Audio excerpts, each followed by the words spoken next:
जय जिनेंद्र। जय जिनेंद्र। जय जिनेंद्र। जय जिनेंद्र सर।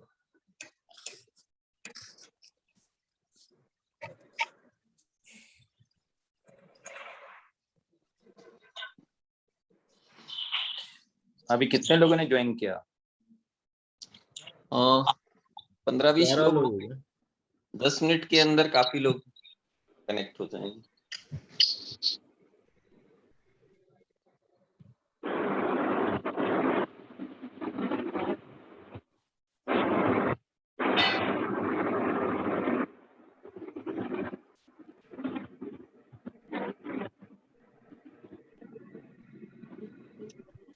हमारे बीच ओम पाटौदी जी बदनावर। जय जिनेंद्र, आपने पिछली बार जो मीटिंग हुई थी उसकी प्रिंट मीडिया में बहुत अच्छी पब्लिसिटी की थी और काफी लोगों तक हमारा संदेश पहुंचाया था। बहुत बहुत धन्यवाद।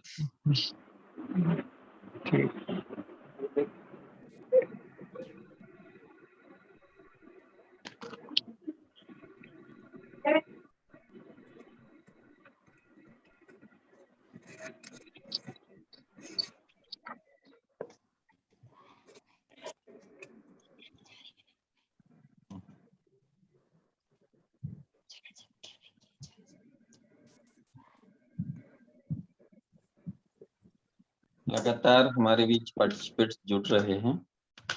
आज जो हमारी बैठक होगी उसमें पूर्व भूमिका में माननीय श्री संजय पटवा जी, जो कि ओपन बोर्ड के ज्वाइंट डायरेक्टर हैं, वो भूमिका रखते हुए माननीय आज के मुख्य वक्ता मनोज श्रीवास्तव जी का परिचय देंगे। उसके बाद हम लोग उनका व्याख्यान सुनेंगे। इस तरह की व्यवस्था आज की बैठक में रखी गई है।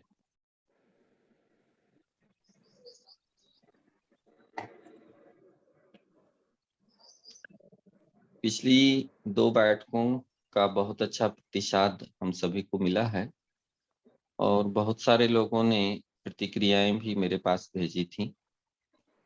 हम लोग भोपाल में गुरुकुल स्थापित करने की स्थिति और अच्छी बनाते जा रहे हैं। भूमि तैयार हो रही है। मुझे लगता है कि जब तक ये लॉकडाउन खत्म होगा तब तक बहुत अच्छी स्थिति में हम लोग पहुंच जाएंगे।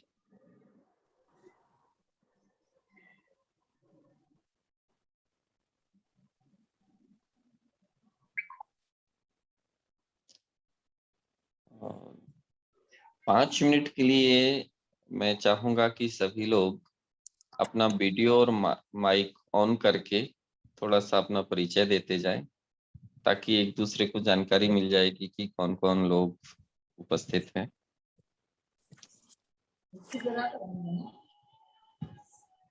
जी जय जिनेंद्र भैया जी। अच्छा, जय जिनेंद्र। प्रदीप जी। प्रदीप जी। जी जी भैया जी, भोपाल से। जी जी बिल्कुल। हमारे बीच काफी देर से पुलिस विभाग से प्रदीप जैन डीएसपी। काफी देर से इंतजार कर रहे थे, लेकिन आपकी मधुर वाणी सुनने को नहीं मिल पा रही थी। जी जी। हाँ जी। हाँ जी।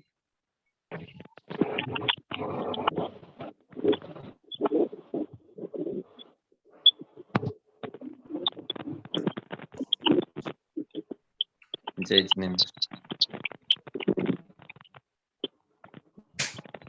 सभी को जय जिनेंद्र। जय जिनेंद्र। वंदे मातरम। वंदे मातरम।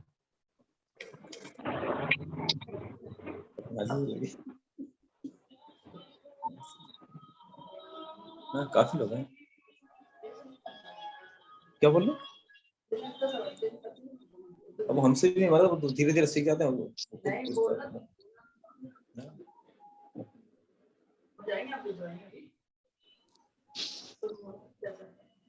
कई लोग ज्वाइन कर रहे हैं। कई बार क्या होता है कि ऑडियो रिकॉर्ड नहीं होता है। मेरा नाम आ रहा है। जय जिनेंद्र भैया जी। जय जिनेंद्र। वंदे मातरम। हमने अपना प्रतिनिधित्व भेज दिया अभी। बहुत अच्छा। है ना। जय जिनेन्द्र सभी को। जय जिनेन्द्र। तो सब देखेंगे धीरे-धीरे करके। देखो और बता एक मिनट। हॉस्टल लोग कुछ तो बने बन के बैठे हैं। और एक मिनट कुछ दिक्कत है ना, मैं पेज पलटा हूँ वाला ये सब लोग अटेंड करेंगे।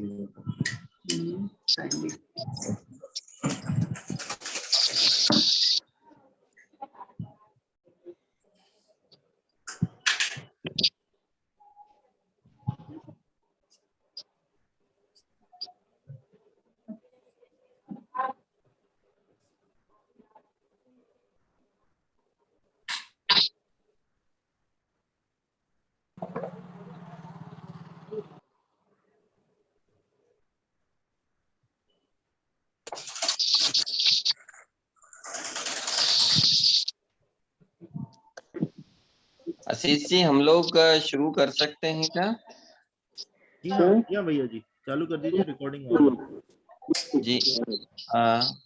माननीय मनोज श्रीवास्तव जी हमारे बीच आ गए हैं क्या? अपनी उपस्थिति बताइए। हाँ बिल्कुल। नमस्कार नमस्कार जी नमस्कार। नमस्कार नमस्कार। मैं आज की बैठक को प्रारंभ करने की अनुमति चाहूंगा और मैं चाहूंगा कि सभी लोग अपना अपना माइक बंद कर लें।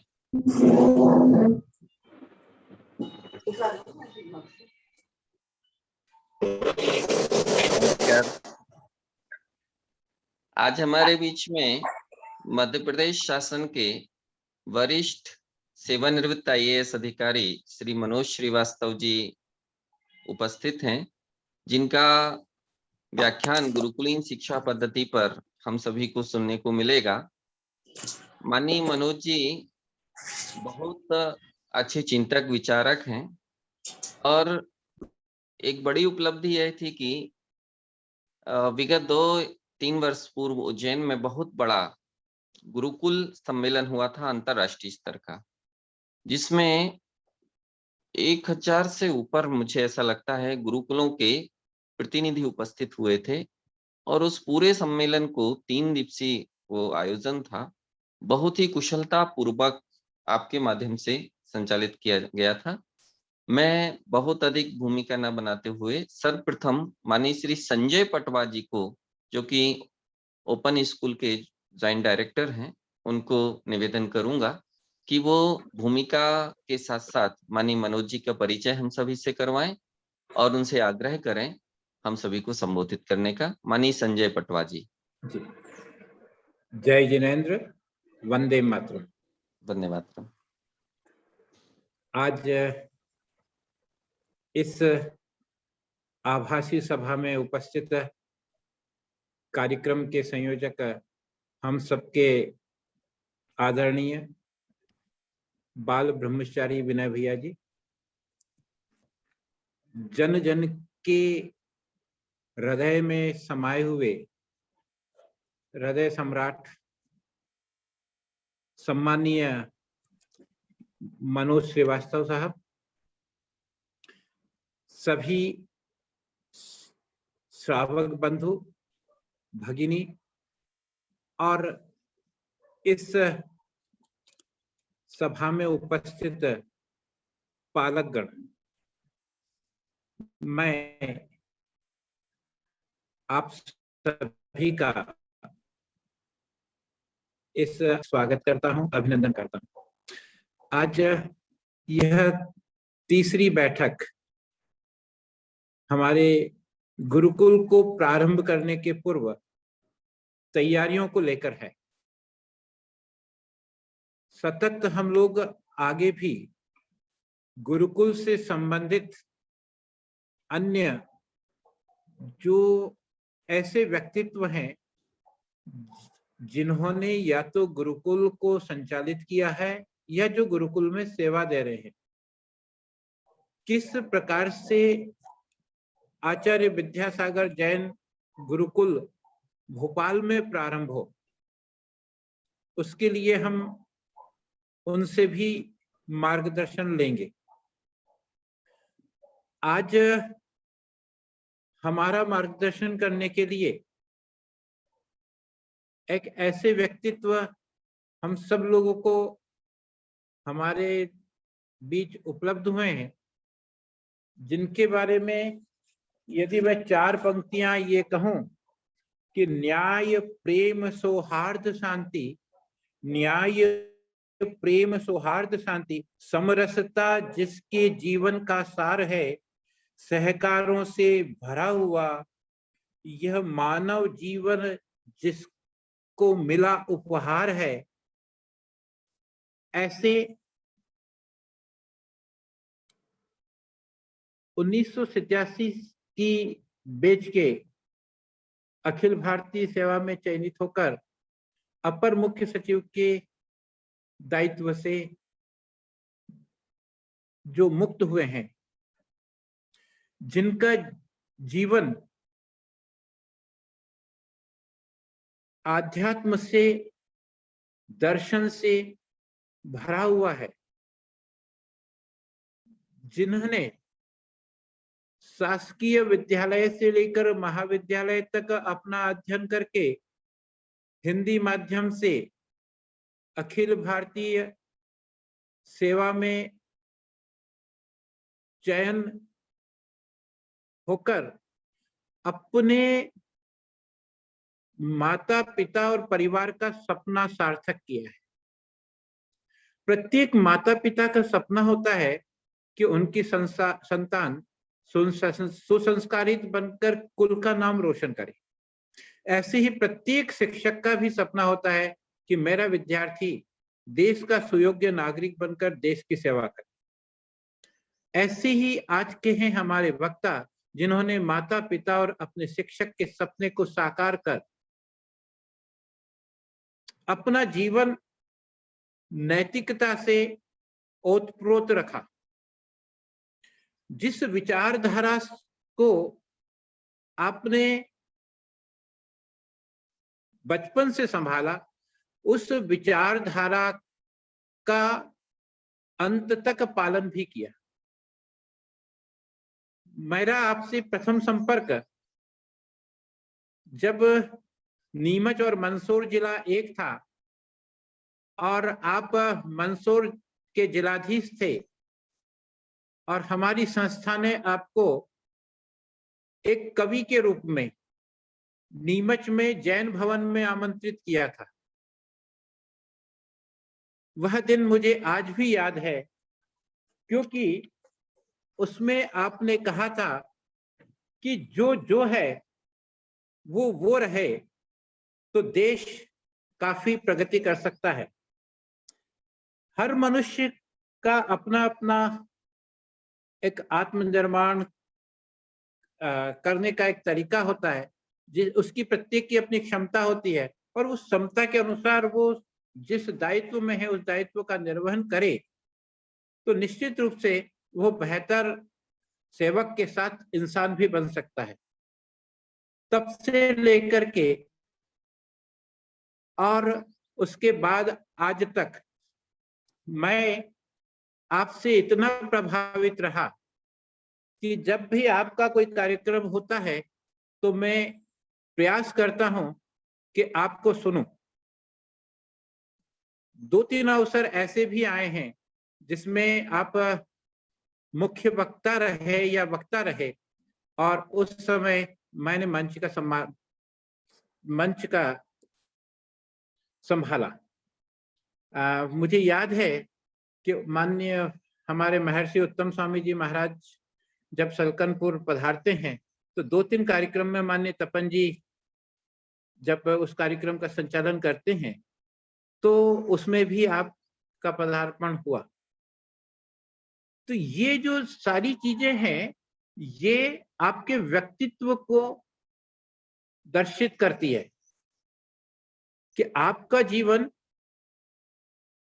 न केवल अपने लिए बल्कि अपनी सेवा के लिए, समाज के लिए, दर्शन के लिए, आध्यात्म के लिए और आपकी पहचान के बारे में हम कहें तो एक अच्छे विचारक, चिंतक, कवि और लेखक के रूप में भी आपने बहुत सारा एक अमीर छाप आपने छोड़ी है। और दुर्गा सप्तमी, सुंदरकांड, मंदिरों का उत्थान, ये सारी चीजें आपने करने का भरपूर प्रयास किया है। मध्य प्रदेश शासन में भी आपने बहुत सुंदर सुंदर योजनाएं आप लेकर के आए हैं।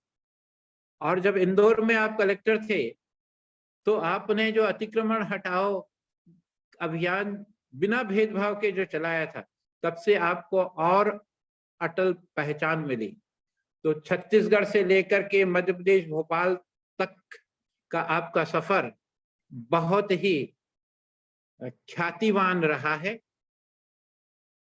अभी जैसा कि भैया जी ने बताया कि 2017 में भारतीय शिक्षण मंडल और मध्य प्रदेश शासन के द्वारा माननीय मुकुल जी कानिटकर के सानिध्य और मार्गदर्शन में जो एक विश्व स्तरीय गुरुकुल सम्मेलन हुआ था, उसके अंदर भी आपकी महती भूमिका रही है। आज अवसर है कि मध्य प्रदेश के राजधानी भोपाल में एक अच्छा गुरुकुल स्थापित कैसे हो और उसमें हम क्या क्या व्यवस्थाएं करें, किस प्रकार से हम गुरुकुल का संचालन करें कि हमारे यहाँ से बच्चे इस प्रकार से तैयार हो कि 64 कलाएं जो महिलाओं के लिए बताई गई है, 72 कलाएं जो पुरुषों के लिए बताई गई है, उन सबको सीख करके देश की संस्कृति को उज्जवल बनाकर एक बेहतर इंसान के रूप में वो निकले। इसके लिए हम आग्रह करेंगे आज के हमारे मुख्य वक्ता माननीय मनोज श्रीवास्तव साहब से कि वे अपनी बात प्रारंभ कर हम लोगों को उद्बोधित करें। जय जिनेंद्र। धन्यवाद। माननीय श्रीवास्तव साहब। सबसे पहले तो मैं विनय जी को प्रणाम कर लूं, और पटवा जी आपने इतना सब बोला, मैं इतनी ज्यादा प्रशंसा के योग्य नहीं था, लेकिन फिर भी आपका भी धन्यवाद। मुझे कहा गया कि मुझे गुरुकुल शिक्षा पर बोलना है, तो जैसा कि अभी आप दोनों ही ने बताया, मैं इस मुद्दे से 2017 में तो जुड़ा ही था बहुत व्यापक रूप से, जब मध्य प्रदेश शासन ने भारतीय शिक्षण मंडल के साथ मिलकर ये एक बड़ी जो है आयोजना की थी उज्जैन में। और उस समय भी कुछ चीजें थी जो मेरे सामने आई थी, और अब जब कि कोरोना है तो मेरे दिमाग में वो कुछ बातें और महत्वपूर्ण होकर उभरती हैं। यानी जो मुझे लगता है वो ये कि गुरुकुल शिक्षा पद्धति जो है वो शिक्षा की पद्धति नहीं है, वो जीवन जीने की पद्धति है। और इसलिए अब जब हम कोरोना संकट के दौरान अपनी जीवन पद्धति में आगे विकारों का इंट्रोस्पेक्शन कर रहे हैं और अपने अपने स्तर पर उनका संशोधन भी कर रहे हैं, तो जरूरी हो गया है कि हम अपनी एजुकेशन सिस्टम को भी देख लें, उसका भी थोड़ा सा इंट्रोस्पेक्शन करें और उसका अपने अपने स्तर पे कैसे संशोधन हो सकता है इसकी कोशिश करें। गुरुकुल शिक्षा जो है वो जीवन का एक चरण होती है जो बाकी और चरणों के लिए तैयार करती है, और उसकी सबसे बड़ी जो विशेषता थी कि वो नेचुरल सराउंडिंग्स में होती थी, सहज नैसर्गिक जो प्राकृतिक वातावरण में होती थी। और यदि वो वन में होती थी तो भी वन से जो है हम ज्ञान और स्वस्थ जीवन के रहस्य जो है उसमें उपलब्ध कर पाते थे। आज जब मैं देखता हूं तो वन से जो है बैट्स या चमगादड़ और पेंगोलिन और पिग्स से हमें कोविड-19 मिल रहा है। यानी एक ये बहुत ध्यान देने की बात है कि चाहे HIV हो, चाहे सार्स हो, चाहे मर्स हो, चाहे इबोला हो, चाहे H5N1 हो, इन्फ्लुएंजा का जो प्रकार है, या बर्ड फ्लू हो, ये सब के सब जो है वन से आए हैं। तो वन जो है इन दिनों बीमारियां दे रहे हैं, और वैज्ञानिकों का अनुमान ये है कि जो बड़े भारी स्तर पे जो डिफॉरेस्टेशन हुआ है वो इन वायरस पैंडेमिक्स को ट्रिगर कर रहा है। उगांडा में जब जीका वायरस निकला था तो भी यही बात सामने आई थी। एडिस अफ्रीकानस का जो एक वायरस निकला तो उसमें भी वनों के कटने से ही वो पैदा हुआ था। और प्लाज्मोडियम नॉलेसी जो मलेरिया है वो भी वनों के कटने से आदमी को इंट्रोड्यूस हुआ। एम्प्टी फॉरेस्ट जो है, खाली वन, इन बीमारियों के लिए अब सबसे बड़ा जो है, इन बीमारियों के खतरे को सबसे ज्यादा तेज कर रहे हैं। और फॉरेस्ट लैंड में जो ह्यूमन एनक्रोचमेंट्स हुआ है वो कहते हैं कि कोविड स्पिल ओवर का कारण है।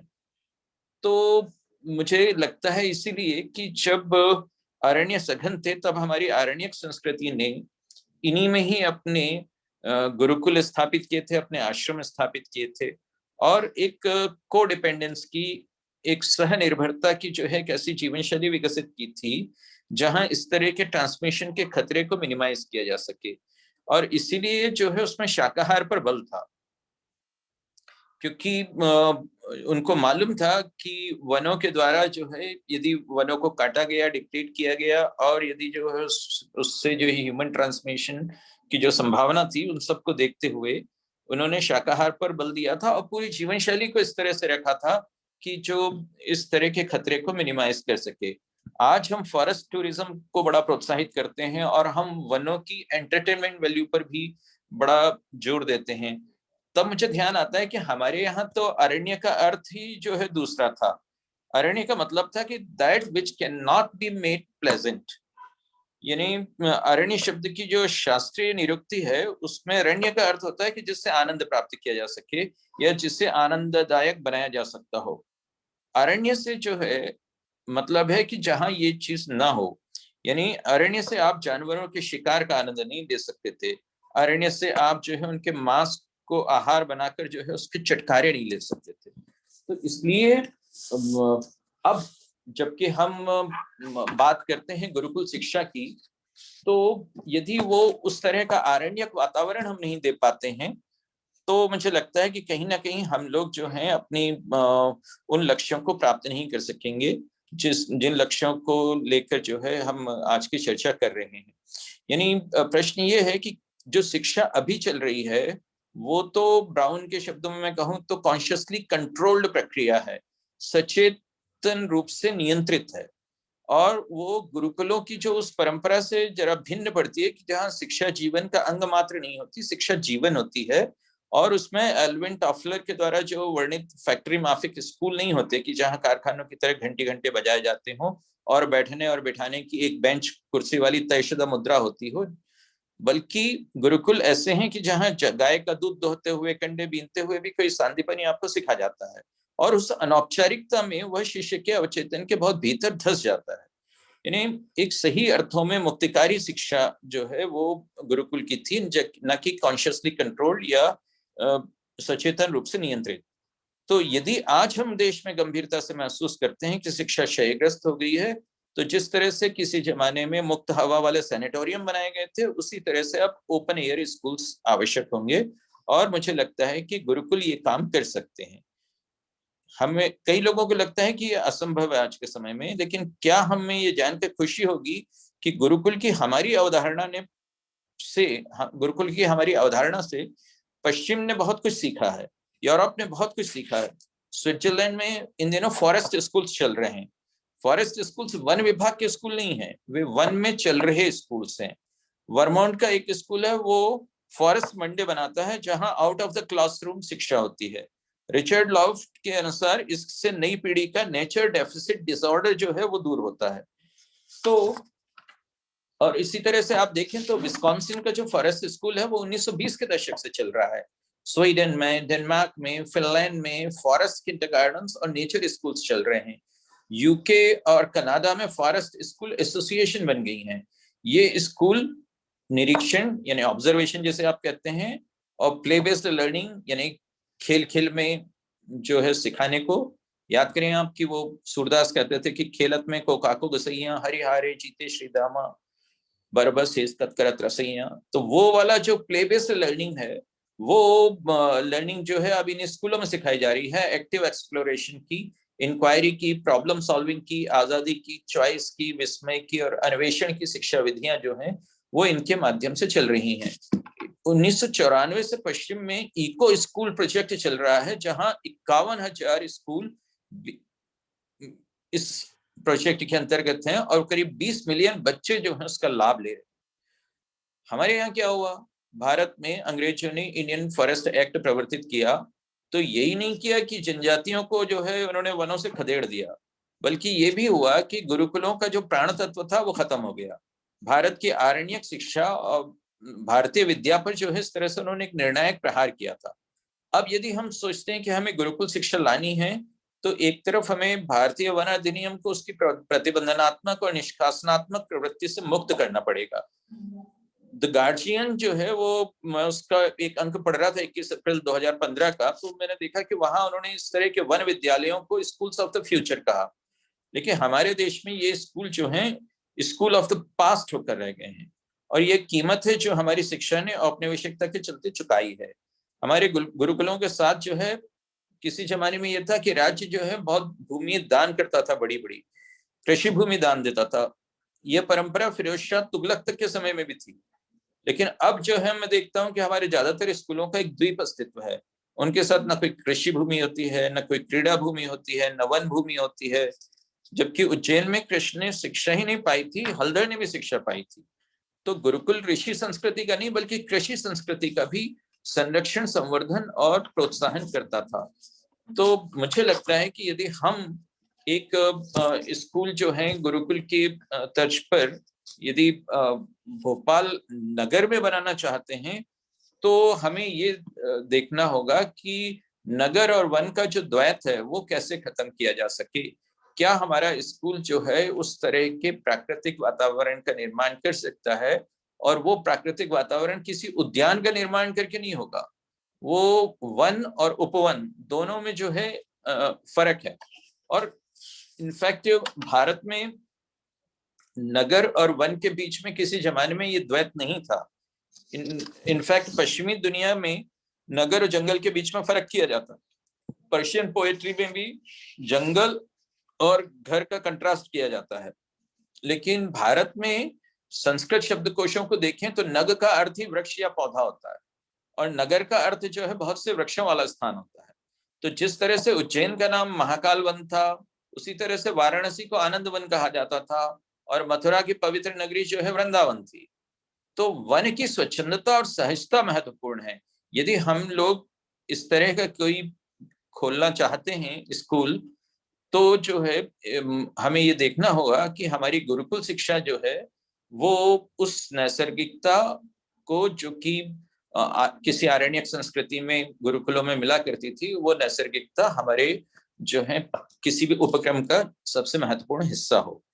दूसरी बात यह है कि गुरुकुल शिक्षा जो है सिर्फ ओपन एयर शिक्षा ही नहीं है, वो फ्री एयर शिक्षा भी है, एक तरह की मुक्तिकारी शिक्षा है। तो वो हमें शिक्षा के चिरंतन आदर्शों की तरफ खींच ले जाने वाली थी।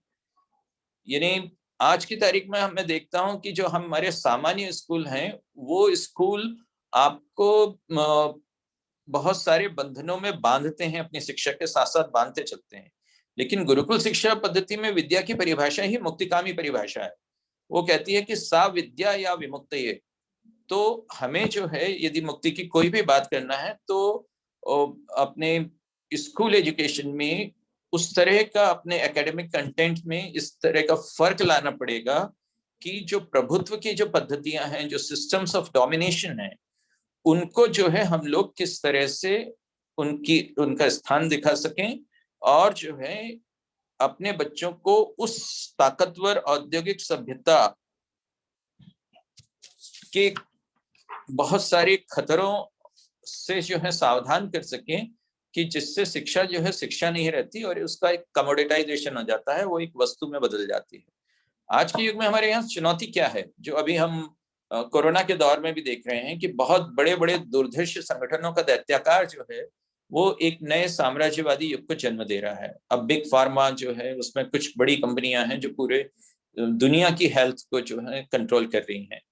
तो इससे समाजों के सांस्कृतिक आत्मविश्वास को जो है काफी धक्का पहुंच रहा है, और ऐसे अभिजात पैदा हो रहे हैं जिन्होंने देशज संस्कृतियों की नैतिक और आत्मिक नींवों के शरण और स्खलन पर किसी भी तरह की कोई चिंता तो की ही नहीं है, बल्कि जिन्होंने इस प्रक्रिया को और तीव्र बनाने में बहुत जोश दिखाया है।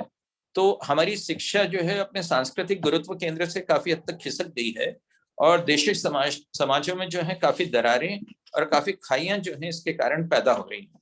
तो इसलिए मुझे लगता है कि कहीं हम लोगों को ये कोशिश करनी होगी कि हम जो है अपनी गुरुकुलों को स्कूल बिल्डिंग वाली अवधारणा से बाहर निकालकर एक ऐसी अवधारणा पे काम करें जहां पर कि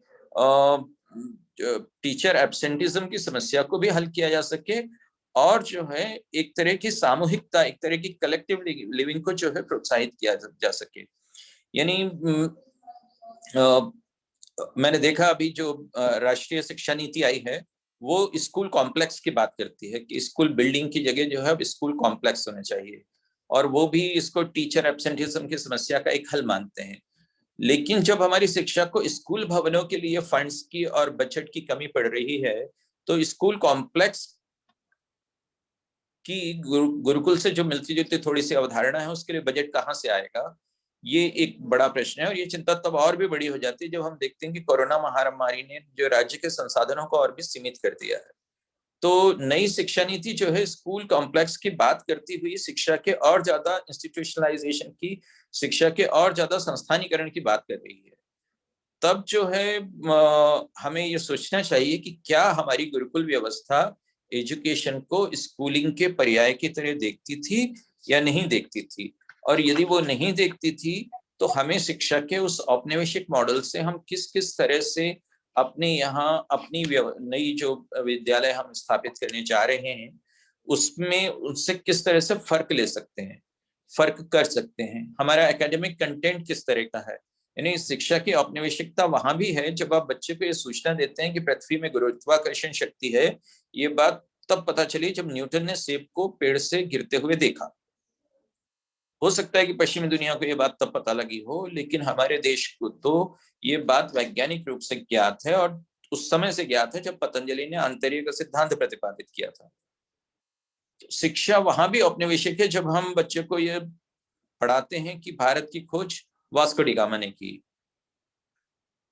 उसमें ऐसा लगता है जैसे भारत कहीं गुम गया था। इन्होंने ये महापुरुष नहीं होते तो कहाँ मिलने वाला था भारत। इन्होंने डिस्कवरी की भारत की, जैसे उससे पहले भारत जो है पर एक आवरण चढ़ा हुआ था, एक कवर चढ़ा हुआ था, इन्होंने आकर उसको अनावृत किया है। यानी पर्दा जो है वो इनकी आंखों पर नहीं था, भारत पर था। इन्होंने बड़ा उपकार किया कि भारत को खोजा। भारत जो है एक प्रतिभा नहीं था, एक प्रतिमा था जिसका कि इन्होंने अनावरण किया और बड़ा एहसान हुआ इनका। तो ये जो देखने की बात है और ये बहुत बारीक तरीके से हर जगह जगह पर देखनी पड़ेगी कि साम्राज्यवाद जो है वो खुद के अज्ञान को अपने द्वारा शोषित उपनिवेश की आत्महीनता में कैसे बदल देता है। खोज का ये जो मिथक है इस बात का पूरा उदाहरण है। तो यहाँ हम लोगों को थोड़ा सा अपने कंटेंट पर भी बात करना पड़ेगी। मैंने एक उदाहरण ही दिया कि ये इस तरह की है, लेकिन शिक्षा से भारत में अधिकतर गुम पाता हूँ, और वो उस अर्थ में जो है शायद कहीं वो बात और भी त्रासद है। यानी रसायन शास्त्र हो या भौतिक विज्ञान हो, पढ़ते पढ़ते आपको खींच होने लगती है जब हर सूत्र सिद्धांत का आविष्कारक स्रोत किसी पश्चिमी विद्वान को ही पाठ्य पुस्तकों में बता देते हैं। तो इसलिए कंटेंट पर जो है एक चर्चा आपको करना पड़ेगी कि उसका जो पाठ्यक्रम का है वो किस तरह का हो। गुरुकुल शिक्षा जो है एक तरह की आउटडोर शिक्षा है, तो इसके भीतर जो है सत्य की स्वीकृति है कि जो इकोलॉजी है, जो पारिस्थितिकी है, उसका उपयोग बालक के लिए उसी तरह से किया जा सकता है जैसे पौराणिकी का उपयोग करते हैं। यानी जिस तरह से मिथक के माध्यम से हम लोग जगत को जानते हैं, उसी तरह से बालक भी जो है जगत को समझने बूझने की कोशिश जो है आरंभ से ही करता है। और शिक्षा का काम है जीवन से परिचित कराना, दुनिया के रहस्य को खोलना। शिक्षा जब वो जो है अपने लिए माध्यम ऐसा चुनती है जो कि पराया है और ऐसा परिदृश्य चुनती है जो कि पराया है, तो वो जो है जिंदगी से परिचित नहीं कराती बल्कि जिंदगी को एक अबूझ किस्म की पहेली में बदल देती है। और दुनिया, ये पृथ्वी, ये आकाश, ये खुलने की जगह एक मायावी घेरे में बंद होने लगते हैं। जबकि शिक्षा जो है जीवन की पाखुड़ियों को इस तरह से खोलने के लिए है कि उससे बच्चे का मन भ्रमर जो है प्रभात की मुक्त उड़ान जो है भर सके। तो मैं जब झाबुआ में कलेक्टर था तो मैंने देखा वहां विष्णु चिंचालकर जी थे, जिन्होंने बच्चों के आरंभिक अक्षर ज्ञान के लाभ के लिए जो है उन्होंने बाल सुलभ जो है एक विजुअल विधि का आविष्कार किया था, चाक्षुष विधि का आविष्कार किया था। और आदिवासी क्षेत्र में झाबुआ में उन्होंने बच्चों की नैसर्गिक सृजनात्मक प्रवृत्ति के विकास के लिए और उनकी शैक्षिक गुणात्मकता के लिए उन्होंने 1985 तक वहां पर लगातार काम किया था। और उन्होंने ये कहा था कि बालक को तो सारा वातावरण ही एकदम नया होता है, हर चीज उसे अनूठी लगती है और अपनी स्वाभाविक संवेदनशील प्रवृत्ति के कारण वो उसके प्रति आकर्षित भी होता है। तो बरसों से देखने के कारण हम लोगों की, हम वयस्कों की जो है संवेदना शिथिल हो गई है। लेकिन इसी कारण जो है ये भी होता है कि हमें बालक की जिज्ञासा जो है और उसकी हरकत निरर्थक जान पड़ती है और हम उसे सहयोग देने की बजाय उसको दबाने का प्रयास करने लेते हैं, क्योंकि हमारी संवेदना शिथिल हो गई है। प्रकृति ने जो बहुत सी बातें जो हैं दे रखी हैं, हमारा बाहरी वातावरण और उसमें होने वाली प्रत्येक छोटी बड़ी चीज जो है वो उस प्रवृत्ति को जगाने और उकसाने का कार्य करती है। तो सही मामले में वो चिंचालकर जी कहते थे कि हमारा वातावरण और हमारी हर चीज जो है शिक्षक होती है। वो अपने कार्यकलापों से जिज्ञासा जगाती है और हमारे चिंतन को और हमारी कल्पना को जो है गति देती है। तो मैं देखता था वहां पे कि उन्होंने ये प्रयोग किए थे कलागुरु विष्णु चिंचालकर जी ने, कि पीपल का एक पत्ता लेते थे, एक डंठल, एक टहनी लेते थे और उससे अ, क, ल, उ जैसे अक्षर, ऐसे बहुत सारे जो है आकार बनाते थे। टहनियों के अलग अलग आकार के टुकड़ों से उन्होंने अक्षर बनाना सिखाया था और उनकी जमावट से भिन्न भिन्न डिजाइनों को बताया था। अंकों को उल्टा पुल्टा कर प्राणी या वस्तु को बनाने के खेल सिखाए थे। मकई का भुट्टा, आम की गुठली, खुरासान अमली, मशरूम, बबूल के कांटे से वे खिलौने के आकार बना देते थे। तो उसके माध्यम से जो मुझे लगता है जो कर रहे थे वो ये कर रहे थे कि प्रकृति के साथ एक तरह की क्रीड़ा वृत्ति को जो है प्रोत्साहित कर रहे थे। वो बच्चे की कल्पनाशीलता को उत्तेजित कर रहे थे और उससे एक तरह का रचनात्मक आत्मविश्वास जो है दे रहे थे। तो ये काम जो है मुझे लगता है कि करना हम लोगों के लिए जरूरी होगा, ताकि जो हम अपनी शिक्षा को जो है एक परिसर में सीमित रखने की बजाय इस पूरी प्रकृति को जो है एक तरह के टीचिंग एक्सपीरियंस में, एक तरह के लर्निंग एक्सपीरियंस में हम लोग बदल सकें। तो और जो बच्चों को मैंने देखा झाबुआ में भी वहां पर कि ग्रीष्म, शीत, बारिश, ओला पाला, मिट्टी, उसकी परतें, निदाई, फसल कटाई, अनाज फसलें, जानवरों की भीड़ में से अपने गाय, अपने बैल, अपनी बकरी को पहचान लेना, जैसे बहुत सारी चीजों का जो है बहुत बारीक ज्ञान था। और मुझे लगता था कि ये अपने आप में मूल्यवान और प्रोत्साहनीय क्यों नहीं है। यानी चार्ल्स डिकेंस का एक नॉवेल है हार्ड टाइम्स, उसमें उन्होंने एक औद्योगिक नगर का एक ऐसा स्कूल बताया है जहां लोगों को जो है वो इंफॉर्मेशंस और फैक्ट्स जो है बताते हैं और इसके अलावा कुछ भी नहीं बताते। वहां पे मिस्टर टॉमस ग्रैंड हैं जो उस स्कूल को चलाते हैं। तो वो वहां पर एक बच्ची है, उनकी क्लास में पढ़ रही है, सिसी ज्यूप नाम की, और वो बचपन से ही घोड़ों के बीच में रही क्योंकि उसके पिता जो हैं वो खुद एक साइंस हैं और वो सर्कस में काम भी करते थे। तो जब उस बच्ची से जो है मिस्टर थॉमस जो है वो पूछते हैं सिसी ज्यूप से कि घोड़े की परिभाषा बताएं, तो वो इस आकस्मिक सवाल के लिए तैयार भी नहीं है और तो उसको ऐसा किए गए प्रश्न का जवाब जो है वो तुरंत दे भी नहीं पाती है। तो ग्रैंड घोषणा करते हैं कि लो ये देखिए ये लड़की है, ये घोड़े जैसे जो है मामूली जानवर की परिभाषा नहीं जानती। फिर वो जो है उसी के एक सहपाठी ब्लिथर नाम के लड़के से पूछते हैं जिसने कभी घोड़ा देखा ही नहीं है, उससे परिभाषा पूछते हैं। तो वो किताब में जो परिभाषा है उसने रटी हुई है, तो वो फटाफट किताब में पढ़ी हुई परिभाषा को बता देता है। अब ग्रैंड जो हैं वो लड़की की ओर मुड़कर कहते हैं कि अब तो तुम जान गई घोड़ा किसे कहते हैं।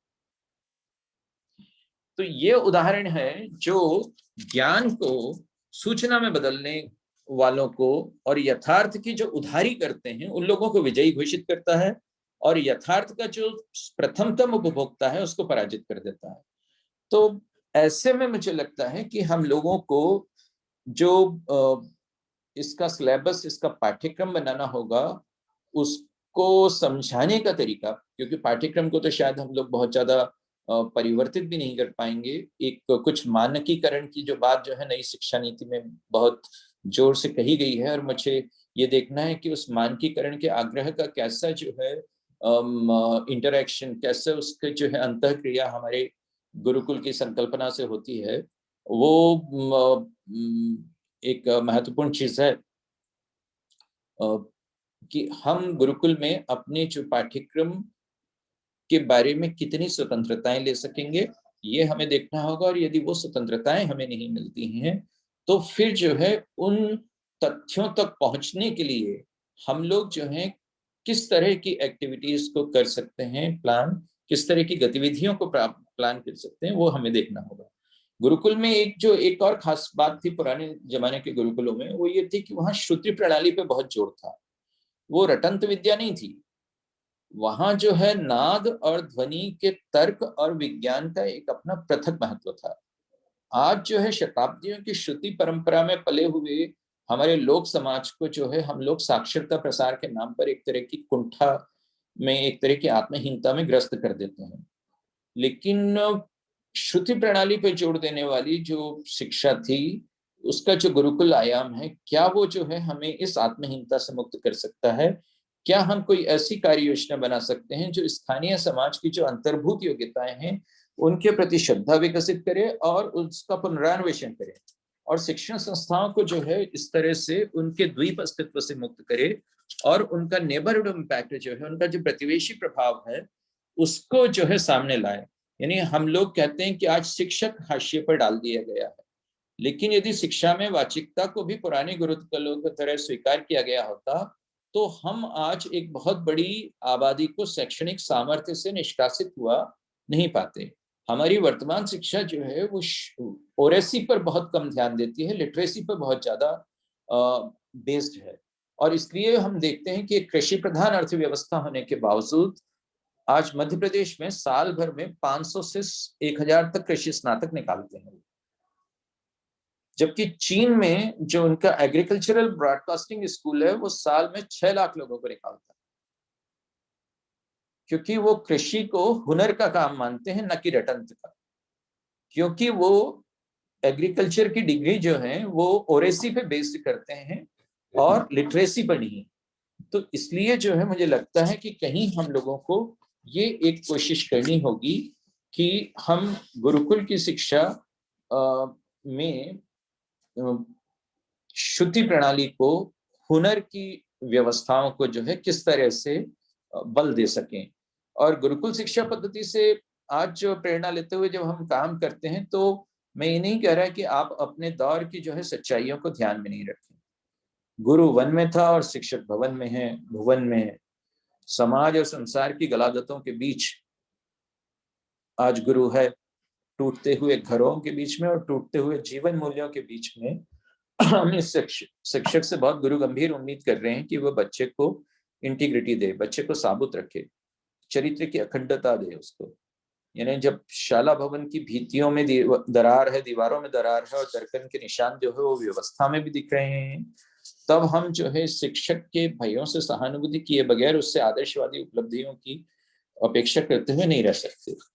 तो हमें जो है आधुनिक समय की जो है कुछ चुनौतियों से अपने आप को जो है उनका सामना करने की ताब हमारे भीतर लानी ही चाहिए हमें। और हमें ये देखना ही चाहिए कि क्या जो है आधुनिक समय में हमारी आशाएं जो हैं पूरी हो सकती हैं। कुछ कड़वी हकीकतें हैं जिससे हमें आंख में लाना होगा। हमारी जो शिक्षा व्यवस्था है और उसके आधार पर जो नौकरियों की असेसमेंट सिस्टम है, उसमें गुरुकुल शिक्षा को किसी रिप्लेसमेंट की, किसी प्रतिस्थापन की, किसी विकल्प की तरह अपनाने या प्रवर्तित करने का कोई मानस नहीं, कोई उत्साह ही नहीं और तैयारी भी नहीं है। आप बहुत आग्रह करेंगे तो हमारी शिक्षा व्यवस्था को चलाने वाले ये कुछ अनुमति दे देंगे कि निजी क्षेत्र में यदि आप गुरुकुल शिक्षा पद्धति से कुछ स्कूल स्थापित करना चाहते हैं तो कर लें, जैसे कि आपके प्रकरण में भी है। स्वयं अपनी तरफ से व्यवस्था में वो सब चीजें नहीं लाएंगे। वो बहुत उदार हुए तो 2, 3, 4, 5, 6 से लेकर और हर जिले में एक गुरुकुल विद्यालय खुलवा देंगे, वो भी एक दिवा स्वप्न है। लेकिन उसमें भी वो कहेंगे कि प्राइवेट निवेश के लिए जो है इंतजार करें। अपनी वर्तमान व्यवस्था के लाखों स्कूलों को वो यथावत जारी रखेंगे और एक तरह की रामाय स्वस्ति रावणाय स्वस्ति वाली जो है व्यवस्था रहेगी, एक तरह का दोहरापन रहेगा। वो ये नहीं करेंगे कि यदि गुरुकुल शिक्षा के कुछ सफल मॉडल हैं, जैसे कि हेमचंद्राचार्य जी का जो अहमदाबाद में है, या और भी कई जो सफल मॉडल हैं गुरुकुल शिक्षा के, उसे पूरे देश में रोल आउट कर दें, वो नहीं करेंगे। ये हो सकता है भारत में कि कोई जो है प्रशासनिक अधिकारी जाए और कोलंबिया के राजधानी, कोलंबिया के एक प्रमुख शहर बगोटा, वहां की ट्रैफिक सिस्टम को देखे और उससे प्रभावित हो और भारत आए और जो है यहाँ पर सभी लोगों को कन्विंस कर और बगोटा की उस ट्रैफिक सिस्टम को पूरे भारत में BRTS के नाम से लागू कर। भले ही हमारे शहरों की प्रकृति, हमारे शहरों में ट्रैफिक का जो ढांचा है वो उससे कहना चाहिए कि क्वालिटेटिवली भिन्न हो, फिर भी जो है वो पूरे भारत में BRTS के नाम से लागू हो सकती है। लेकिन यदि गुरुकुल शिक्षा के उत्कृष्टतम उदाहरण भी होंगे, तब भी जो है उनकी ब्रॉड बेसिंग करने की कोई कोशिश नहीं की जाती, और बल्कि यदि कोई करे तो व्यवस्था के भीतर करे तो लोग कहर बन के टूट पड़ेंगे। तो इसलिए जो है हमें ये देखना होगा कि यदि हम अपना कोई एक पृथक गुरुकुल शिक्षा पे आधारित विद्यालय स्थापित करते हैं, नगर में भी करते हैं, तो हमारे आसपास जो है जो मुख्य धारा की शिक्षा कही जाती है, वो मुख्य धारा की शिक्षा, उसकी असेसमेंट सिस्टम्स और उसकी जो है विभिन्न नौकरियों में मान्यता, वो किस तरह की है और हम जो है उसमें कहाँ हैं। और इसलिए हमें कोशिश करनी होगी कि हम अपनी प्रचलित पद्धतियों में गुरुकुल शिक्षा के अनुषंगों को कैसे गूंथें। हम अकेले जो हैं एक कहना चाहिए कि अच्छे उदाहरण की तरह ही नहीं रह सकते हैं।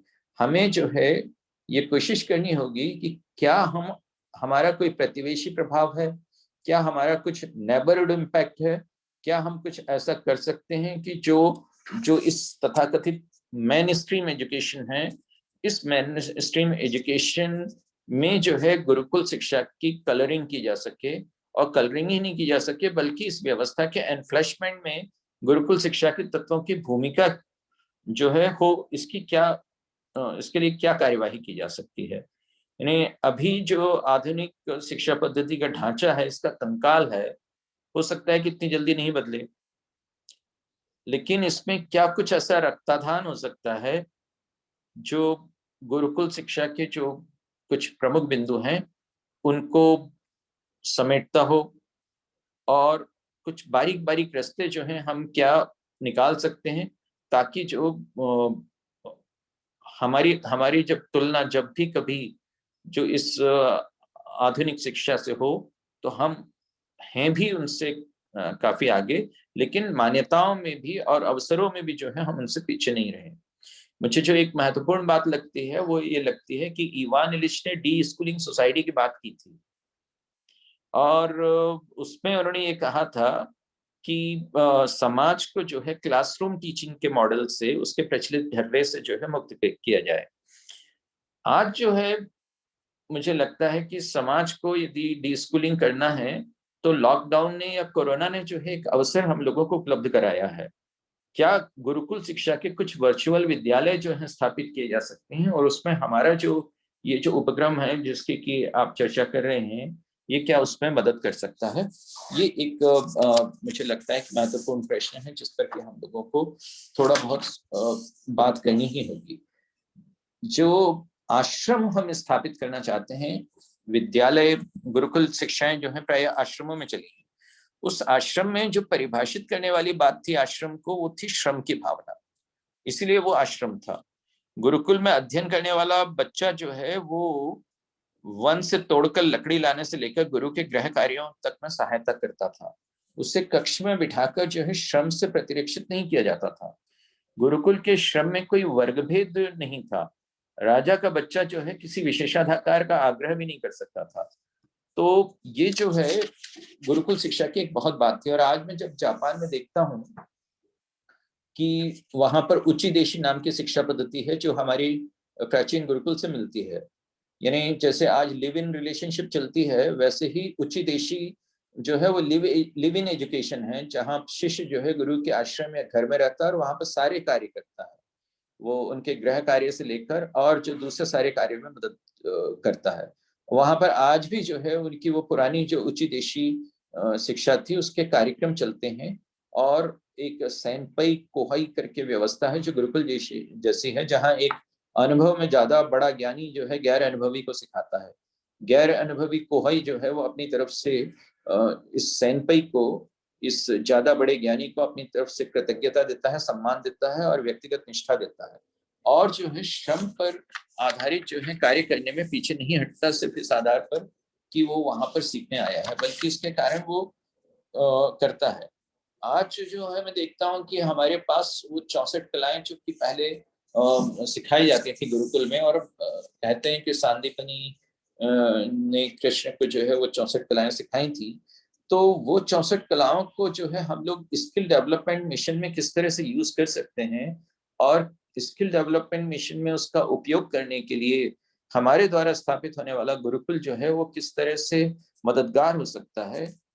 क्या ऐसा हो सकता है कि ये गुरुकुल एक तरह से उन कलाओं की छोटी मोटी अकादमी भी जो है बन सके, क्योंकि ये जो कलाएं हैं ये सामाजिक जो रोजगारियता को स्थापित करती हैं, सुनिश्चित करती हैं, ये सोशल एम्प्लॉयबिलिटी को सुनिश्चित करती हैं। यानी जो हमारे मेन स्ट्रीम एजुकेशन है वो प्रायः रोजगार में राज्य पर निर्भर है। वो उम्मीद करते हैं कि राज्य सरकार जो है वो अपने विभिन्न पद निकाले और फिर जो है उसमें किसी तरह से उनको ले, और या वो चाहती है कि निजी क्षेत्र जो है वो उसको ले। लेकिन समाज के द्वारा जो है भी रोजगार दिया जा सकता है।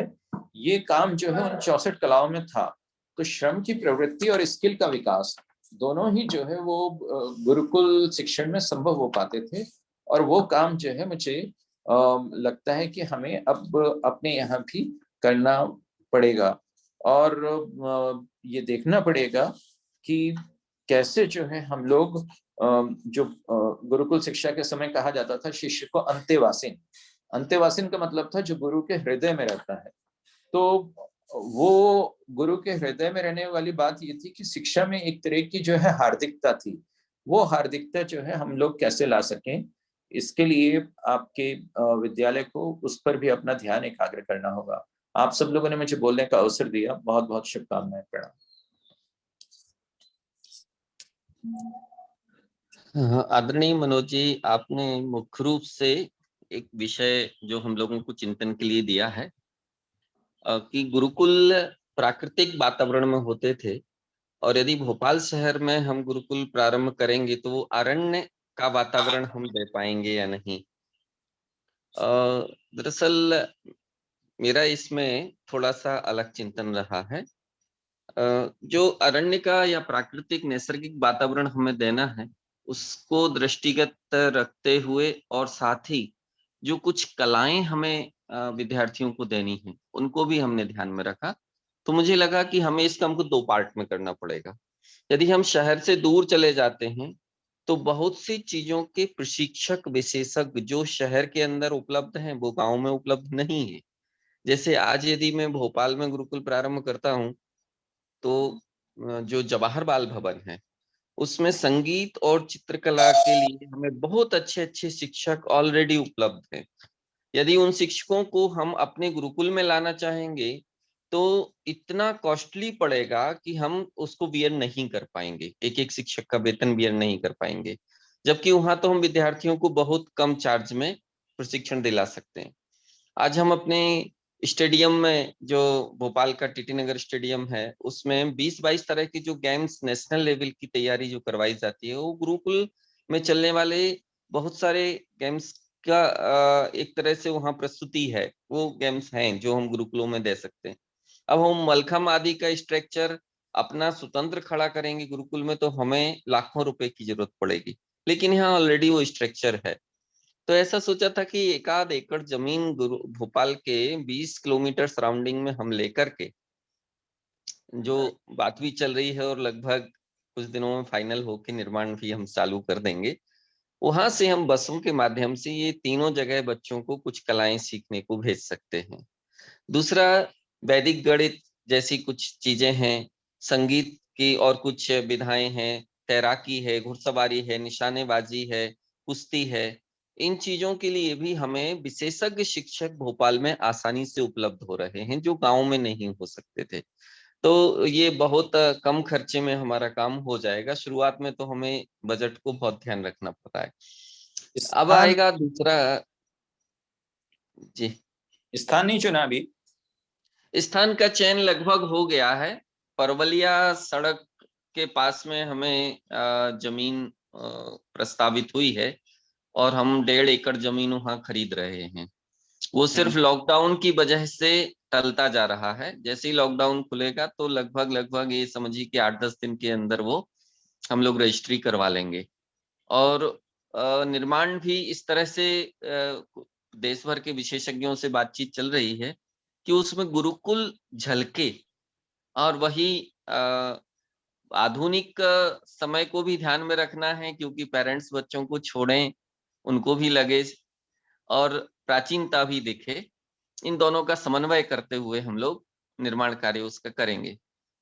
अब आएगी दूसरी बात कि उनको गौपालन सिखाना है, खेती सिखाना है, इस तरह की जो औषधि आदि के बारे में सिखाना है। तो इसके लिए हमारी आपकी जानकारी में है कि मध्य प्रदेश में हमारी 78 गौशालाएं संचालित हैं। हाँ जानता हूँ। हम उन सारी गौशालाओं का उपयोग इस कार्य में करेंगे। और आसपास जो आपके परिवलिया के आसपास कुछ सरकार के द्वारा बनाई हुई गौशालाएं भी मिल जाएंगी आपको। यदि ऐसा हो जाएगा तो आपके माध्यम से, तो फिर हम लोगों को और सहयोग हो जाएगा। तो हम चाहेंगे कि अब तो आप सरकारी सेवा से निवृत्त हो चुके हैं, तो हाँ। गुरुकुल के आप जैसे व्यक्ति यदि सामने आ जाते हैं तो हम लोग गुरुकुल की स्थापना और उस कार्य को, जैसे आपने कहा कि इसको एकेडमिक रूप में का रूप हम दे सकें, तो आपका दिमाग ही उसको एकेडमिक रूप दे सकता है। बिल्कुल होऊंगा आप लोगों के साथ। बिल्कुल जी। आज आपने तो ये कह रहा कि एक जो है प्रेशर ग्रुप भी अपना बनाना चाहिए कि ये क्या है, जो मैंने देखा एटीट्यूड ये चल रहा है कि यदि कोई निजी समूह या कुछ निजी व्यक्ति यदि कोई वो अपनी तरफ से गुरुकुल करना चाहता है तो उसको कर लें दो, इस तरह की भावना जो है वो सरकार में है। उस जो गुरुकुल के प्रति जो कहना चाहिए, गुरुकुल शिक्षा के प्रति जो एक तरह का जो लिप सर्विस पे की जाती है, उसको उसके आधार पे वो अपनी व्यवस्था को सुधार नहीं रहे हैं, वो वैसे ही रख रहे हैं उसको। आप यदि करना चाहते तो हाँ कर लो, इस तरह का एटीट्यूड है। तो मुझे लगता है कि एक प्रेशर ग्रुप बनना चाहिए कि भैया आप अपनी जो मुख्य शिक्षा की जो वो है उस व्यवस्था में भी आप चेंज करो जी। तो वहां मुझे आप लोग सहयोग चाहिए भी पड़ेगा। जी। क्या इसमें ऐसा हो सकता है कि हम लोग 2-4 साल जब गुरुकुल चला करके जो हमारा रिजल्ट देंगे और जो विद्यार्थी तैयार होंगे उनके अंदर जो प्रतिभा विकसित होगी, उस प्रतिभा को देख करके समाज में भी जागरूकता आएगी और सरकार को भी हम अपनी बात मनवाने के लिए बाध्य कर सकेंगे। एक्चुअली इतने अच्छे विद्यालय अभी भी देश के अलग अलग हिस्सों में चल रहे हैं। मैंने तो 1000 इकट्ठे किए थे उस समय जब उज्जैन में गुरुकुल सम्मेलन किया था। लेकिन उन उदाहरणों को से प्रेरणा लेकर उनकी जो है जो एक ब्रॉडकास्टिंग करनी चाहिए ना, उसका एक बड़ा ब्रॉड बेसिंग करनी चाहिए, वो कुछ नहीं हो रहा। जी जी। वो असल में जो है वो अपना जो भारतीय शिक्षण के मंडल के माध्यम से और दूसरे लोगों के माध्यम से सबसे ये कोशिश करना चाहिए। और दूसरी तरफ जो है राज्य सरकार ये अनुमतिवाद में नहीं पड़े, परमिसिबिलिटी में कि साहब हमने अनुमति दे दी अपनी, है ना जी। अनुमति के साथ साथ क्या वो सहायताएं दे सकती है, अनुमति के साथ साथ जो है क्या क्या मान्यताएं दे सकती है, अनुमति के साथ साथ वो और क्या क्या कर सकते हैं और स्वयं को भी कितना किस हद तक जो है सुधार सकते हैं। ये इस पर भी हम लोगों को बराबरी से काम करना होगा। और ये जब एक विद्यालय आपका यहाँ मध्य प्रदेश में इस तरह से स्थापित हो जाएगा तो ये अपने उदाहरण मात्र से ही जो है लोगों को बहुत कुछ प्रेरित कर पाएगा। जी। आज बैठक में और भी लोग जुड़े हुए हैं। यदि आप लोग कोई बात रखना चाहें और प्रश्न मनोज जी के समक्ष उपस्थित करना चाहें तो आमंत्रित हैं। आप लोग अपना माइक चालू करके अपना प्रश्न रखें और हम समाधान लेने का प्रयास करें। मनोज भैया, मेरा एक प्रश्न है। मैं अहमदाबाद से हूँ, नीतेश जैन। हाँ नीतीश। हाँ, अदानी पावर में जॉब कर रहा हूँ यहाँ पे अहमदाबाद में। मेरा एक प्रश्न था, जो आज की शिक्षा नीति है जैसे आपने बताया था, तो वैदिक गुरुकुल को क्या, जो हम जैसे प्राइवेट में खोलें या गवर्नमेंट चलाए, तो उसको रिकॉग्निशन मिलेगा क्या? डिग्री या जो भी डिग्री, नहीं तो जो भी मान लो 10 साल पढ़ रहा है गुरुकुल में, तो उसको क्या बाद में रिकॉग्निशन मिलेगा कहीं पे? अभी इसीलिए मैं कह रहा था कि जो हमारी असेसमेंट सिस्टम्स हैं, हमारी मूल्यांकन पद्धतियां हैं, उनमें जैसे अब अहमदाबाद में ही आपके जो हेमचंद्राचार्य जी का है, और उससे लोग जुड़े हुए हैं क्या? हाँ, मैं गया हूँ, कई बार विजिट किया हूँ, जुड़ा हुआ हूँ उनसे। तो मैं भी जुड़ा हूँ। उनको किसी हद तक मान्यता मिली भी है, लेकिन और इस बार की जो नई शिक्षा नीति आई है उसमें मैंने देखा कि उन्होंने ये दो बातें साथ साथ कही हैं, हालांकि दोनों अंतर विरोधी हैं। एक में वो ये कह रहे हैं कि उनको मानकीकरण करना, स्टैंडर्डाइजेशन करना है, और दूसरे में वो ये कह रहे हैं कि हम जो हैं गुरुकुल और इस तरह की जो आश्रम वाली जो शिक्षा है, इसके लिए कुछ लचीली चीज भी अपनाएंगे। अभी उन्होंने उसको स्पेल आउट नहीं किया है कि उस तथाकथित फ्लेक्सिबिलिटी का, उस तथाकथित लचीलेपन का जो व्यावहारिक अर्थ क्या होगा, वो शायद बाद में करेंगे। कोरोना आने के कारण शायद उस पर बहुत सारा काम जो है रह गया है, लेकिन वो पूरा वेर विदाल जो है कुछ दिनों में शायद लोगों के द्वारा जो है प्रकट होगा बाद में।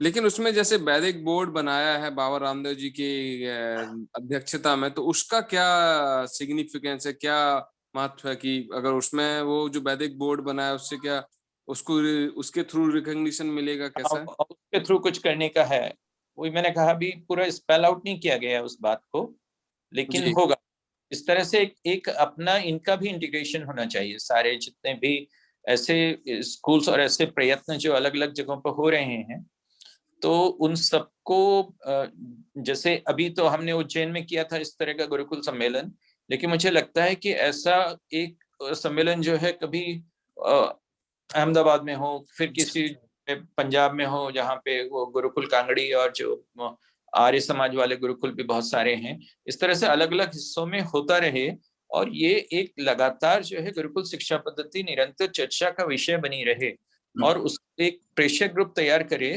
ताकि जो है इसको हम एक एजेंडा की तरह नहीं देखें कि साहब हाँ इतने सारी चीजें कर रहे हैं, उसके साथ उसका परिशिष्ट के रूप में जो है गुरुकुल शिक्षा होती है।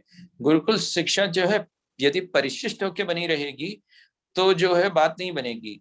गुरुकुल शिक्षा जो है वो शिष्ट हो और शिष्टाचार में शामिल हो, हमारे उसमें प्रमुखता में शामिल हो, तब जाकर बात बनेगी। तो ये लंबा संघर्ष है, अभी तो शुरू हुआ है, लेकिन इस पे बहुत सारा काम करना। तब तक हम लोग बहुत कुछ चीजें हैं जो मैंने कहा कि गुरुकुल शिक्षा की हैं, तो हम लोग कोशिश करें कि हम सामान्य स्कूलों को वो संस्कार दे दें गुरु शिक्षा। जैसे एक मैं बताता हूँ, गुरुकुल शिक्षा में एक बात होती थी दक्षिणा की। ये कलेक्टर रहा पहले, बहुत अच्छा आदमी रहा, मनोज श्रीवास्तव, रिटायर हो गए। गुरुकुल किसी का माइक म्यूट कर लीजिए। मैं बता रहा था कि गुरुकुल शिक्षा में एक बात होती थी दक्षिणा की, है ना। और दक्षिणा क्या होती थी? दक्षिणा ये होती थी मुख्यतः कि शिष्य का आग्रह रहता था कि दक्षिणा ले ली जाए। एंट्री फी वहां होती नहीं थी, एग्जिट फी भी नहीं होती थी। दक्षिणा जो है वो उसको भौतिक संदर्भ में ले लें तो आज हमारे विद्यार्थियों के स्कूल और कॉलेज में सिल्वर जुबली रीयूनियन समारोह जो है हम देखते हैं कि समय समय पर होते रहते हैं, लेकिन वो होते कैसे हैं कि लोग खाए पिए और खिसके। उसी दिन वो अपनी मातृ संस्था को, अपनी आल्मा मैटर को उत्थान के लिए कुछ दक्षिणा दे जाएं, ये नहीं होता।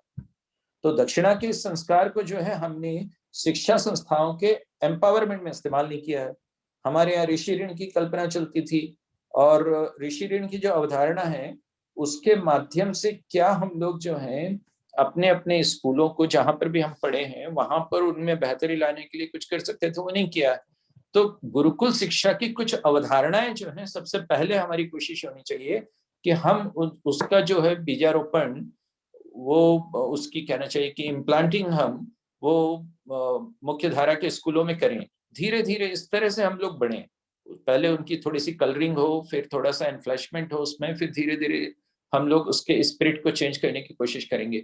जब तक हम ये काम नहीं करते और सिर्फ अपना एक पृथक अस्तित्व बनाए रखते हैं जिसमें हमारा एक वैदिक बोर्ड है और वो वैदिक बोर्ड जो है हमें कुछ मान्यताएं दे देता है, तब तक मुझे नहीं लगता कि हमारा यज्ञ जो है पूरा हुआ। इसमें मेरे को एक चीज लग रहा है कि जो आपने स्किल डेवलपमेंट की बात किया था ना, तो उससे अगर जोड़ दिया जाए ना तो काफी कुछ जो लोग जुड़ना चालू हो जाएंगे, धीरे धीरे मुख्य धारा में आना चालू हो जाएगा। हाँ हाँ, निश्चित। निश्चित रूप से सर, मैं भी एक बात कहना चाहूंगा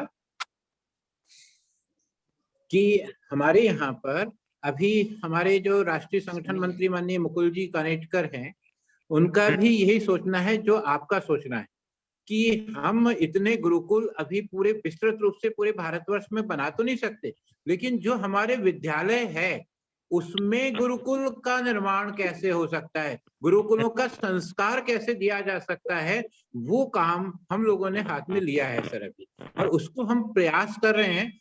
दूसरा, आपने जो कहा कि आप अलग अलग राज्यों में अपन इन प्रकार के जो गुरुकुल सम्मेलन करें, वो भी करने का विचार था, लेकिन चूंकि ये लॉकडाउन की स्थितियां विगत 1.25 साल से है, इसलिए अभी ये पेंडिंग है। बाकी हम लोग इस काम को भी कर रहे हैं और बहुत अच्छा उसका परिणाम सामने आएगा। और जो देने के संस्कार वाली जो आपने बात कही है, वास्तव में जब तक ये नहीं आएगी तब तक हम इंडिपेंडेंट नहीं बन सकते हमारे गुरुकुल। तो देने के संस्कारों का भी इसमें होना है। और जो दूसरी चीज मानकीकरण की जो अहमदाबाद वाले भैया ने कही है, तो हमारे यहाँ पर हम डिग्री वाली जो बात है, डिग्री नहीं देते हम लोग, जो है उसके अंदर इस प्रकार के व्यक्तित्व का निर्माण करते हैं जो 64 कलाओं के अंदर और जो 72 कलाओं की बात करते हैं उसमें वो सारी चीजें आ गई जो हम छोटे से रूप में उसको अभी कह रहे हैं कि हम उनका व्यावसायिक शिक्षा दे दे या तकनीकी शिक्षा दे दे। ये सब चीजें उसमें समाहित है ऑलरेडी 72 और 64 कलाओं के अंदर। तो इसलिए हम लोग ये प्रयास करें कि ये जो गुरुकुल जो यहाँ खोलना चाह रहे हैं परवलिया के पास में, निश्चित रूप से खोलें, लेकिन उसका वातावरण जो है वो आपने जो नगर की सबसे पहले परिभाषा दी थी उस जैसी, उस प्रकृति के बीच में वो बने, पहली चीज। और दूसरी चीज उसमें अच्छे आचार्यों का पदांकन हो। ये दो चीजें जब होगी तो एक वातावरण बनेगा और वो निश्चित रूप से बेहतर परिणाम उसका देगा, ऐसा मेरा मानना है। हाँ, यानी मेरा ये कहना है कि यदि आप जो हैं अरण्य तक नहीं जा सकते हैं, आप अरण्य को जो है अपने यहाँ नहीं ला सकते हैं, तो आप कम से कम अरण्य तक जा सकते हैं। जी सर, जी सर। कि हमारे हम लोग अक्सर क्या करते हैं, जिस तरह से पढ़ाते हैं तो हम ये नहीं देखते कि हमारे आसपास का वातावरण हमारा शिक्षक है। जैसे मैं उनकी स्टोइक्स की बात करूं तो जो स्टोइक विद्वान हुआ करते थे वो सड़क पे चलते थे, और सड़क पे चलते चलते वो किसी बिल्डिंग को देख के जो है आर्किटेक्चर सिखाते थे, वो उससे इंजीनियरिंग सिखाते थे बहुत सारी। तो पूरा हमारा आसपास का वातावरण हमारा शिक्षक है।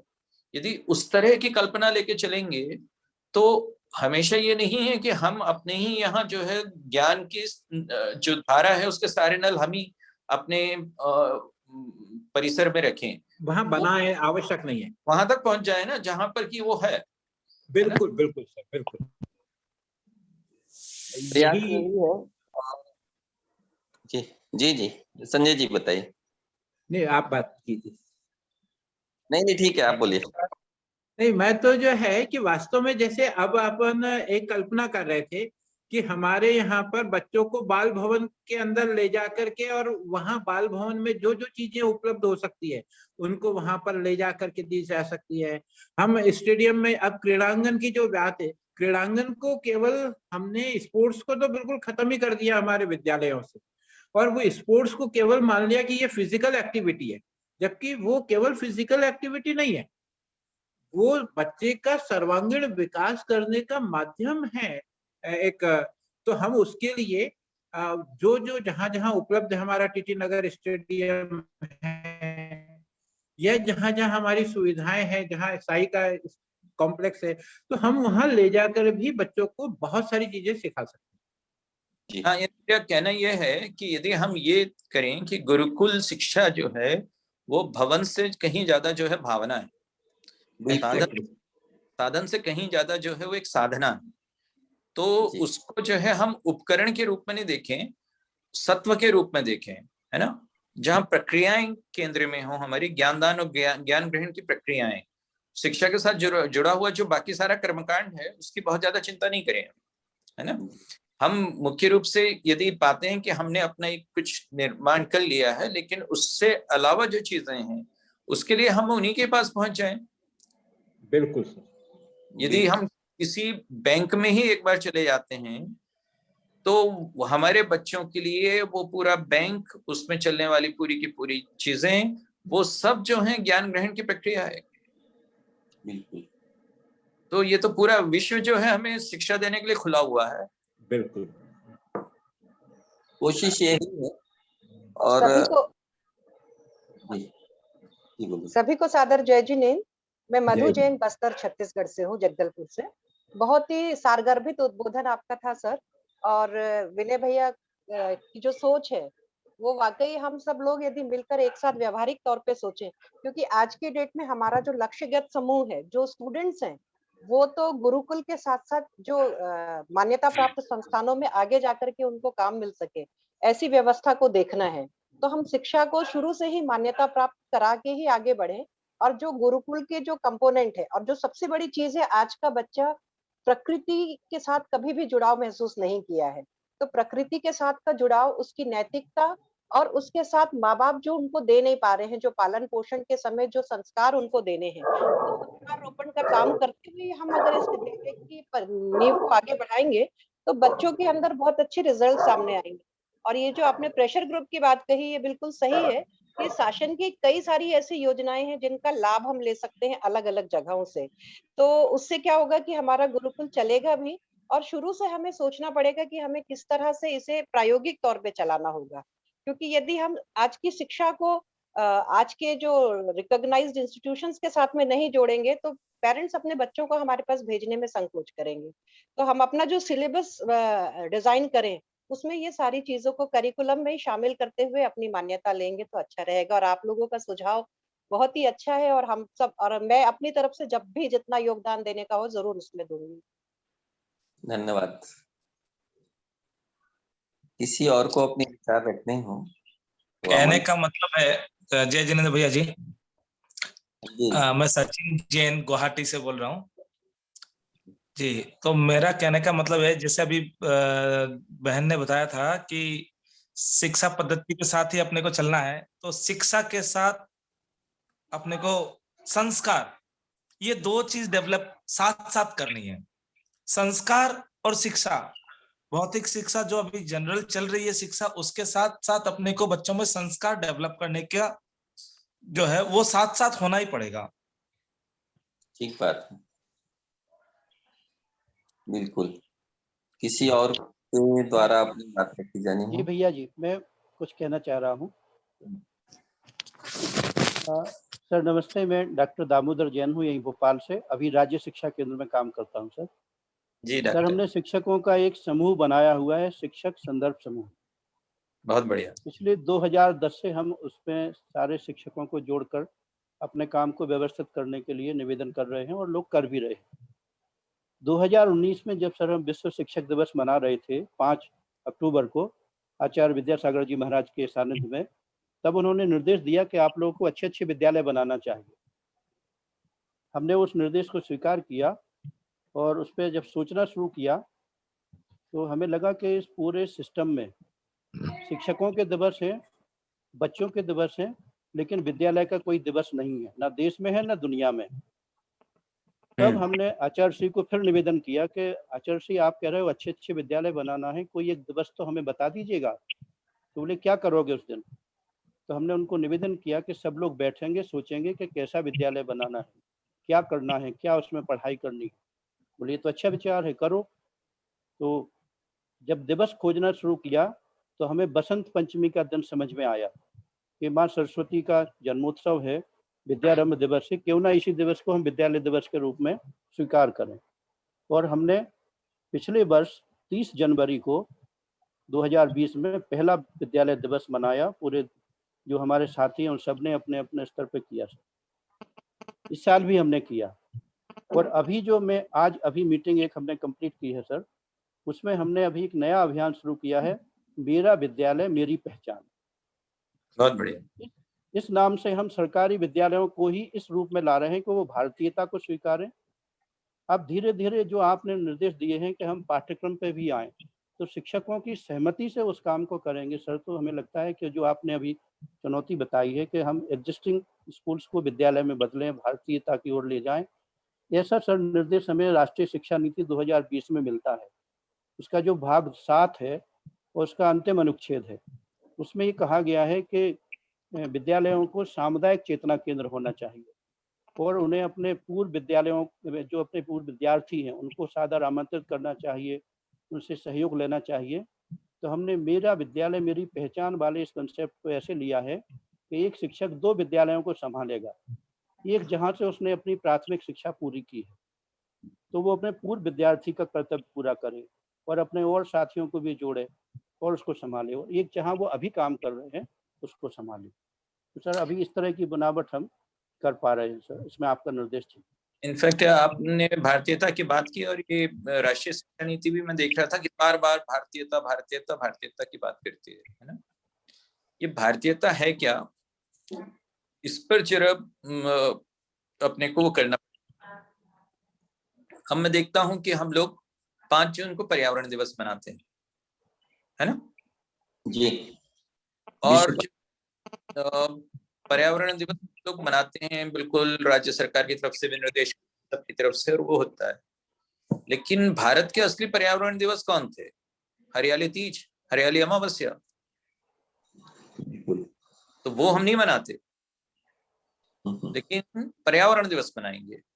हम जो है शिक्षक दिवस मनाते हैं। हमारा जो है 5 सितंबर को शिक्षक दिवस बनता है, गुरु पूर्णिमा नहीं बनती हमारी।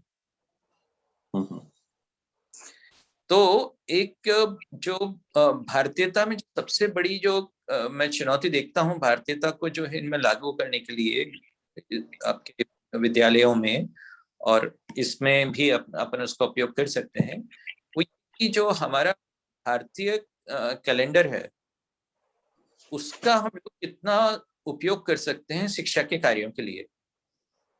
यानी एक है ग्रेगोरियन कैलेंडर जो कि राज्य के द्वारा चलाया जाता है, उपनिवेश वादी काल में जो है वो हम पे आरोपित कर दिया गया और हम उसके साथ जारी रहे हैं। तो वो ग्रेगोरियन कैलेंडर जो है वो तो 1582 में पोप ग्रेगरी 13 ने जो है लागू किया था, और उसको 200 साल तक तो जो है स्वयं जो है ब्रिटेन ने भी स्वीकार नहीं किया था। इनफैक्ट 1923 में जाकर जो है उसको ग्रीस ने स्वीकार किया। तो वो जो है जो ग्रेगोरियन कैलेंडर है उसकी तारीखों के हिसाब से हम लोग चलते, हम लोग अपने जो है विक्रम संवत के हिसाब से नहीं चलते। विक्रम संवत के हिसाब से हम बसंत पंचमी का कितना उपयोग करते हैं। मैंने देखा कि दशहरे से लेकर दिवाली के बीच में कम से कम 5 दिन ऐसे आते हैं जो किसी न किसी वृक्ष से संबंधित दिन है।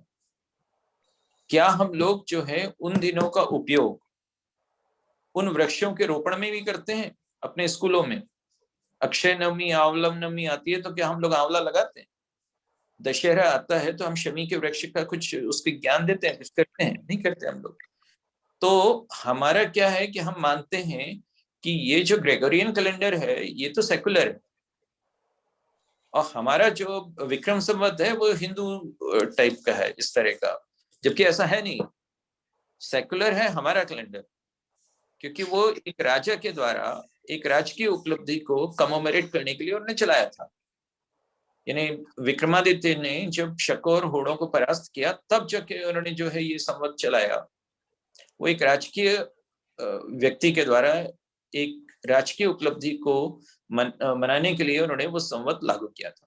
जबकि पोप ग्रेगरी 13 का जो है द्वारा जो ग्रेगोरियन कैलेंडर चलाया गया, वो ग्रेगोरियन कैलेंडर एक रिलीजियस ऑर्डर के प्रमुख के द्वारा चलाया गया था, एक रिलीजियस व्यक्ति, एक धार्मिक संप्रदाय के व्यक्ति के द्वारा चलाया गया, और एक रिलीजियस पर्पस से चलाया गया था, क्योंकि उनको ईस्टर का एडजस्टमेंट करना था, ईस्टर के दिन का एडजस्टमेंट करना था।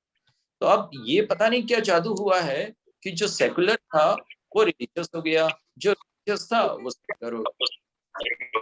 कि हम भारतीयता को करना चाहते हैं कि हमें इस कैलेंडर विक्रम संवत जो दिए जाते हैं वो अवसर का उपयोग करें।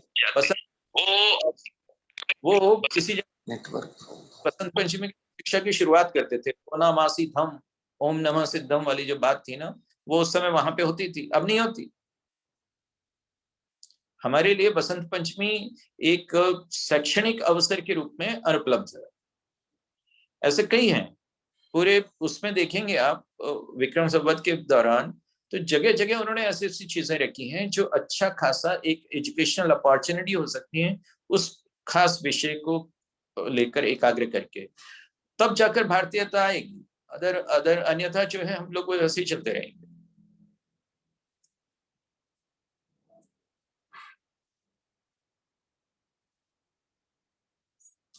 आवाज गायब हो गई। भैया जी आ रहा है, आपका आवाज आ रहा है जी। कोई और विषय किसी के द्वारा अब रखा जाना शायद नहीं है, क्योंकि ऐसा संकेत मिला है कि बैठक को समाप्त किया जाए। एक बात कह करके बैठक के समापन की घोषणा करूंगा। मैं लगभग 3-3.5 वर्ष पहले भोपाल शिफ्ट हुआ था। उसके पहले शिवपुरी जिले में एक गुरुकुल संचालित कर रहा था। तो आचार्य गुरुवर विद्यासागर जी महाराज जो हमारे गुरुजी हैं, उनको मैंने जब बताया तो उन्होंने आदरणीय मनोज श्रीवास्तव जी का नाम, सिंगल नाम लिया था, और उन्होंने कहा था कि आप उनके संपर्क में अवश्य रहिएगा और उनसे मार्गदर्शन भी लेते रहिएगा। ये बहुत बड़े गौरव की बात है।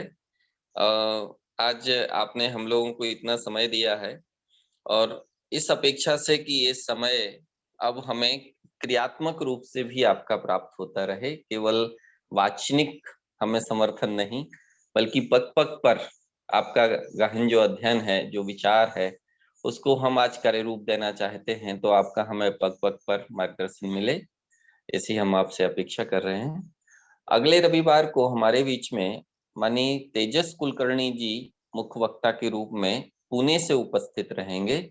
हम लोग कोशिश करें, आज थोड़ी सी उपस्थिति पिछली बैठकों की अपेक्षा कम रही, लेकिन मैंने सारा व्याख्यान रिकॉर्ड किया है और YouTube चैनल के माध्यम से ये सारा व्याख्यान पिछले बार की तरह ये भी सभी लोगों तक, कम से कम 1 लाख लोगों तक ये व्याख्यान हम लोग पहुंचाते हैं और उसको पहुंचाने का प्रयास रहेगा।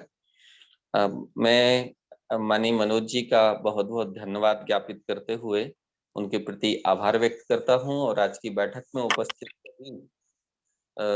सभासदों का भी धन्यवाद और आभार व्यक्त करता हूं। जी।